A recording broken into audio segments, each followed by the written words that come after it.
राजस्थान के किस इतिहासकार और पुरातत्ववेत्ता ने प्रसिद्ध ग्रंथ लिपिमाला लिखा? ये बहुत इंपॉर्टेंट है, जेल प्रहरी के 2025 में पूछा गया था।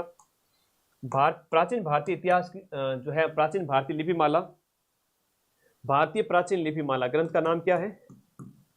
भारतीय प्राचीन लिपिमाला।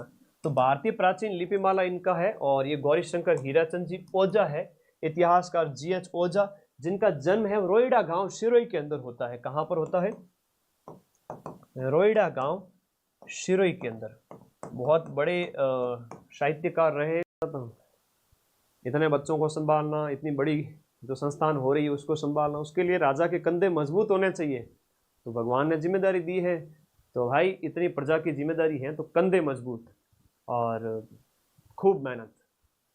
चलिए, ये मैं नहीं बना, मुझे तो आप लोगों ने बनाया है, मुझे जिम्मेदारी दी है कि सर आप हमें अच्छे लगते हो और आप पढ़ो, इसलिए हम मेहनत कर रहा हूँ। बाकी मेरी क्या औकात थी, क्वेश्चन मिलते हैं इसलिए पढ़ते हो है? बाकी मैं कोई ऋतिक रोशन थोड़ी लगता हूँ तुमको। आगे आ जाओ। Anal and antiquities of Rajasthan के लेखक का नाम बताइए। तो ये आपके जनरल कर्नल जेम्स टॉड है। निम्नलिखित में से मेर विद्रोह जो आपके 1818 से 1821 में चला था, उस समय की बात हो रही है कि बताओ कि आपका जो मेर विद्रोह है उसका प्रमुख कारण कौन सा था? 1818 से 1821 मेर विद्रोह का प्रमुख कारण ब्रिटिश नियंत्रण।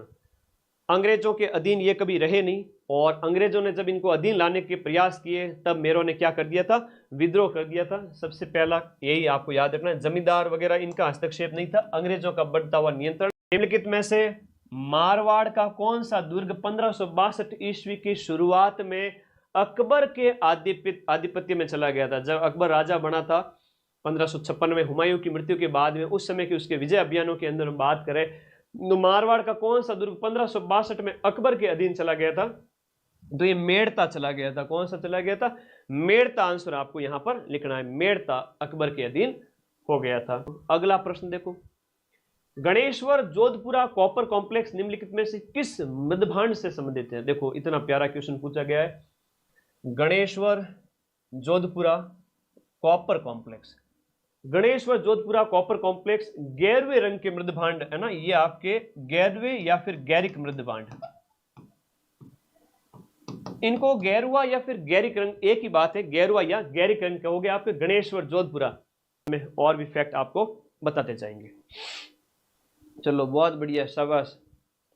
चलो भाई नेक्स्ट यहां देखिएगा, निम्नलिखित में से कौन सी किताबें हैं वो महाराणा कुंभा के शिल्पी गोविंद द्वारा लिखी गई है? अब एक प्रश्न तो यहां पर ये क्लियर होता है कि गोविंद किसका शिल्पी है? महाराणा कुंभा का। कुंभा का टाइम कौन सा है आपके? जो है जैसे हम बात करें महाराणा कुंभा का जो टाइम है वो 15वीं शताब्दी के मिड वाला, तो वो आपको याद रखना, पूर्वार्ध का टाइम। गोविंद के द्वारा कौन कौन सी किताबें लिखी? उदार धोरणी, कलानिधि, द्वार दीपिका, राजवल्लभ। देखो राजवल्लभ की बात करें, ये मंडन की रचना है। ये किसकी रचना है? ये मंडन की रचना है। वास्तुसार है, रूप मंडन है, और ये आपका राजवल्लभ है, ये मंडन की रचनाएं हो जाती है। लेकिन द्वार दीपिका है, कलानिधि है और उदार धोरणी है, तीनों ही गोविंद की रचना है। किसकी है? गोविंद की रचना। और इस गोविंद के बारे में जो प्रश्न आता है, तो गोविंद कौन था? गोविंद मंडन का पुत्र था। BCD नहीं, A, B और D। गोविंद की बात करें तो मंडन का पुत्र, मंडन प्रमुख शिल्पी हुआ करता था, मंडन का पुत्र। और मैं फिर से कहूंगा ये प्रश्न बहुत ज्यादा इंपॉर्टेंट है, प्लीज इसका स्क्रीनशॉट ले लो। गोविंद की रचनाएं उदार धोरणी, कलानिधि और द्वार दीपिका और ये जो आपका है जो है उदार धोरणी, ये ग्रंथ इतने इंपॉर्टेंट है कि बार बार परीक्षा में आते हैं।